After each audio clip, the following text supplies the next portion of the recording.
This is the fourth in our 6-part series of our journey to explore the obvious.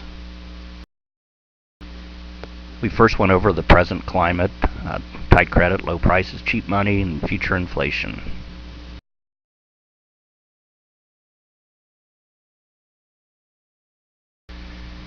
We then went over the difference between tangible and intangible investments or assets.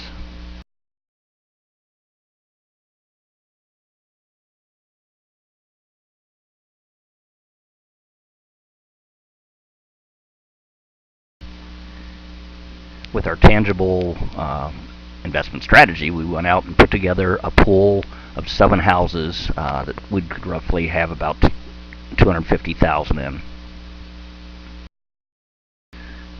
Now we want to put a value on that portfolio using the cost approach, the income approach, and the comparative analysis approach. We first looked at the cost approach and figured to reconstruct this portfolio be a little north of $650,000.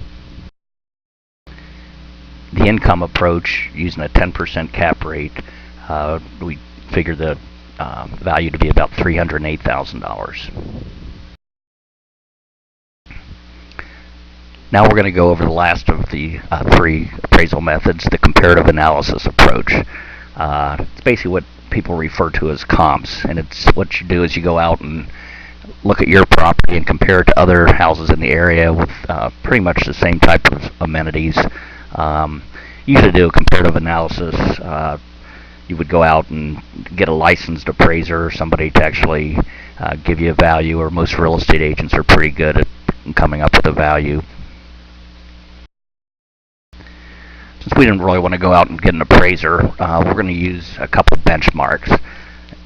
First of all, we're going to go to the auditor's site and value what and look at what the county auditor, put on these properties. The auditor has a value of about $538,000. Quite frankly, the auditor is usually high, but at least this is a benchmark figure that we can work off of. We then went and got a second benchmark. There's a website out there called Zillow. It's an online estimator that has a lot of terrific information. Again, Zillow is usually pretty high, but again, it's just a benchmark. And Zillow puts a figure of about $530,000 on this portfolio. Now we're going to put our conservative price opinion, and I'm estimating about $413,000 would be the market value. And again, keep in mind, just like on the rents, these are really under, it's very conservative. Again, the saying, pigs get fat, hogs get slaughtered applies here. There's no reason to try to get top dollar with the deals out there, so it's important to beat the competition. Again, while our industry concentrates mostly on the comparative analysis approach, we feel like there needs to be a lot of emphasis on the other approaches as well. And you might want to keep that in mind when considering other investments, particularly investments involving intangible property. So again, here's a quick snapshot of our pool.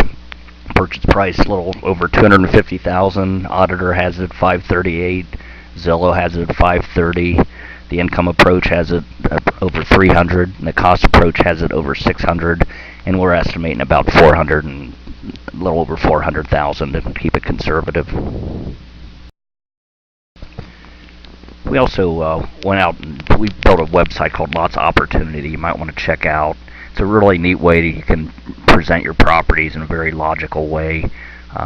Any of you that subscribe to Lots of People's system or have your laptop, you can easily create a form like this that really lays it out well for investors. So that concludes the fourth in our 6-part series of our journey to explore the obvious.